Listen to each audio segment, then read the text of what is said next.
clair sur ce sujet. Merci Madame la Ministre. Pour le groupe La France Insoumise, la parole est à Monsieur Antoine Léaumont. Merci Madame la Présidente. Monsieur le Premier ministre, aimez-vous la République? La question se pose car en République, l'égalité se définit dans le vote. Une personne égale une voix. Riche ou pauvre, dans l'isoloir, nous sommes tous égaux.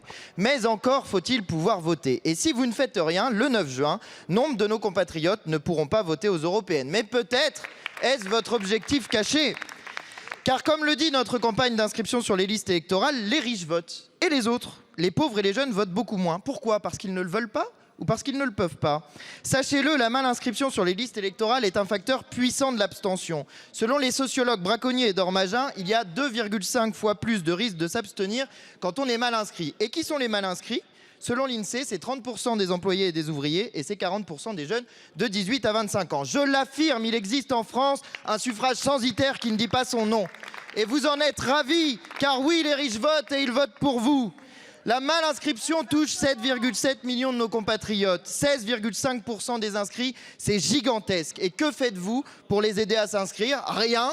Pire, vous leur mettez des bâtons dans les roues en imposant d'utiliser France Connect pour s'inscrire. Vous avez même imposé cet outil vendredi dernier pour vérifier sa situation électorale. Alors ma question est simple, est-ce que vous vous moquez de nous, monsieur le Premier ministre? Répondez, allez-vous oui ou non supprimer l'usage de cet outil? Allez-vous oui ou non faire une campagne nationale d'inscription sur les listes électorales? Allez-vous oui ou non enfin vous bouger pour lutter contre la non-inscription et la mal-inscription? Monsieur Attal, le terme ministre vient du latin ministère, qui veut dire serviteur. Alors, monsieur le premier serviteur, sur cette question, allez-vous, oui ou non, cesser de servir les intérêts des riches et commencer à servir les intérêts du peuple? Merci. La parole est à Monsieur Gérald Darmanin, ministre de l'Intérieur et des Outre-mer.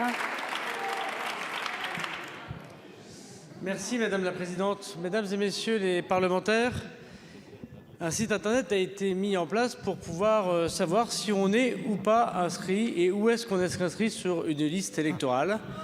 Il peut arriver en effet que les électeurs, par déménagement, mais aussi parfois par oubli ou parce qu'ils ont été trop longtemps dans l'abstention et se posent la question, cherchent à le savoir.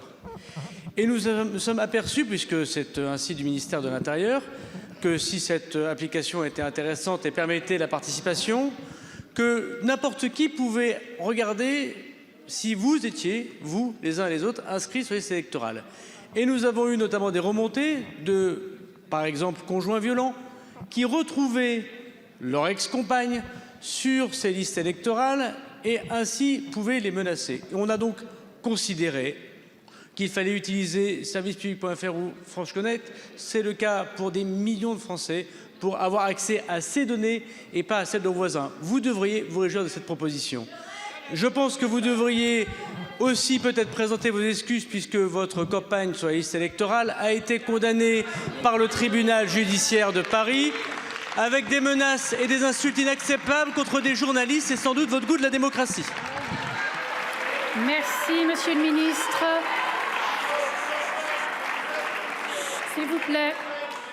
Monsieur Léaumont, il vous reste... Démonstration est faite, monsieur le ministre de l'Intérieur. Vous ne voulez pas lutter contre la mal-inscription. Vous êtes content du fait que les pauvres et les jeunes ne votent pas parce qu'ils sont mal inscrits. Vous n'avez répondu à aucune des questions, et notamment celle de la campagne nationale d'inscription sur les listes électorales. Qu'allez-vous faire sur ce sujet?